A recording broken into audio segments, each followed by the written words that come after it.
बिस्मिल्लाहिर्रहमानिर्रहीम अस्सलाम वालेकुम। देखकर हम सोशल मीडिया पे एक न्यूज़ सर्कुलेट कर रही है कि दुबई की रियल एस्टेट के अंदर 92 अरब रुपए की प्रॉपर्टी जो है वो एक दिन के अंदर बाई की है, 92 बिलियन रुपीस की।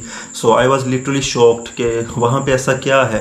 कुछ अर्सा पहले वहाँ पे रेत थी और इस तरह की चीज़ें थी। तो दुबई की हुकूमत की ऐसी क्या स्ट्रेटजीज़ हैं कि इंटरनेशनल इन्वेस्टर्स, चाहे वो ब्रिटिश हो, यूरोपियन हो, अमेरिकन हो, दुनिया के तरक्की याफ्ता ममालिक के इन्वेस्टर्स को भी दुबई अट्रैक्ट और फैसिनेट कर रहा है। इसकी रीजंस क्या हैं और हमारे मुल्क के अंदर ऐसा क्यों नहीं है। सो अगर हम कंपैरिजन करें पाकिस्तान और दुबई की रियल एस्टेट का, तो सबसे इंपॉर्टेंट चीज़ जो दुबई की गवर्नमेंट ने प्रोवाइड की है, उसने इन्वेस्टर के दिमाग को रीड किया कि सबसे ज़्यादा इंपॉर्टेंट चीज़ है कि इन्वेस्टर क्या सोचता है। प्रॉफिट से भी ज़्यादा सिक्योरिटी।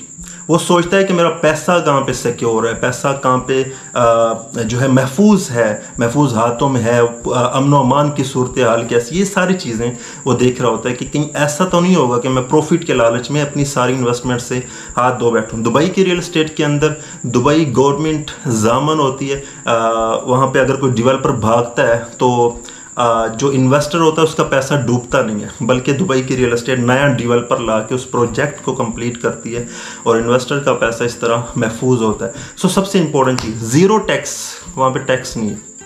अच्छा, दुबई के अंदर इंडस्ट्री और दूसरी चीज़ें नहीं है, बल्कि वो रियल एस्टेट के अंदर इन्वेस्टमेंट करवाते हैं। हमारे मुल्क में सियासतदान इस डिबेट में पढ़ते हैं कि भाई यहाँ पे इंडस्ट्री लगनी चाहिए, यहाँ पे रियल एस्टेट के अंदर डेड इन्वेस्टमेंट होती है, प्रोडक्शन नहीं होती, दूसरी चीज़ें नहीं होती। क्या दुनिया बेवकूफ़ है?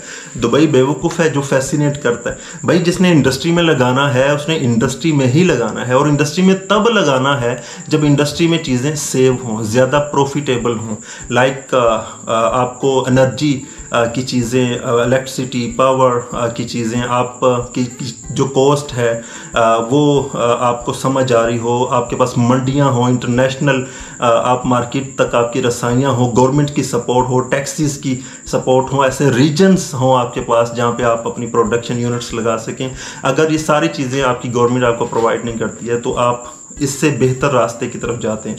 सो इंडस्ट्री हर बंदा भी नहीं लगा सकता, हर इन्वेस्टर भी नहीं लगा सकता, वो जिसके पास एक्सपीरियंस है वो लगा सकता। सो अगर हम चाहते हैं कि हम दुनिया भर के तरले ना करें, IMF के, चाइना के, सऊदी अरेबिया के, UAE के या दूसरे अपने दोस्त ममालिक के पाकिस्तान के अंदर हमें कर्जा दें और हम सूद समेत वापस करें, सो हमें ऐसे प्लान्स लॉन्च करने होंगे, ऐसी चीज़ें लॉन्च करनी होंगी जो इन्वेस्टर्स को, इंटरनेशनल इन्वेस्टर्स को अट्रैक्ट करें पाकिस्तान के अंदर। इसके लिए सबसे इम्पोर्टेंट चीज़ ऐसे लोग हुक्मरान हों जो अच्छे प्रपोजल्स दे सकें, जो एक्सपर्ट हों, इकोनॉमी को समझें।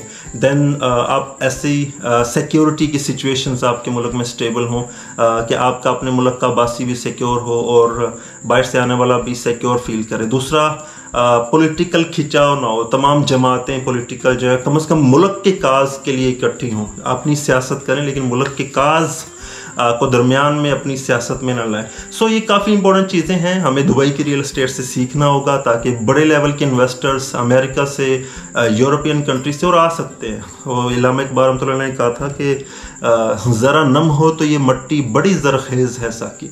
हमारे पास बड़ा पोटेंशियल है, बड़ी चीज़ें हैं, लेकिन थोड़ा सा ख्याल करने की ज़रूरत है, स्टेबल टाइप चीज़ें करने की ज़रूरत है। सिक्योरिटी, टैक्सेस और जो हुक्मरान है हमारे, उनको बयान ऐसे देने चाहिए जो इन्वेस्टमेंट को बेहतर कर सके, और उसके पीछे दिमाग होना चाहिए। सिर्फ मुंह से बयान ना निकालें बल्कि उसके पीछे एक दिमाग और वर्किंग होनी चाहिए, क्योंकि जो हुकूमत की सीट पे बैठा हुआ बंदा होता है उसके बयानात माने रखते हैं और इम्पोर्टेंट चीज़ें होती हैं। सो पाकिस्तान की रियल एस्टेट को आगे लेके जाया जा सकता है। हमारा जो नया टैलेंट है, पोटेंशियल है, यूथ है, वो काफ़ी ज़्यादा एग्रेसिव है इस हवाले से। सो इंशाल्लाह बाकी लाहौर की सराउंडिंग में रियल एस्टेट से मुंसलिक किसी भी चीज़ की मालूमात आप लेना चाहते हैं, नंबर स्क्रीन पे मौजूद है। Thank you very much. अल्लाह हाफिज़।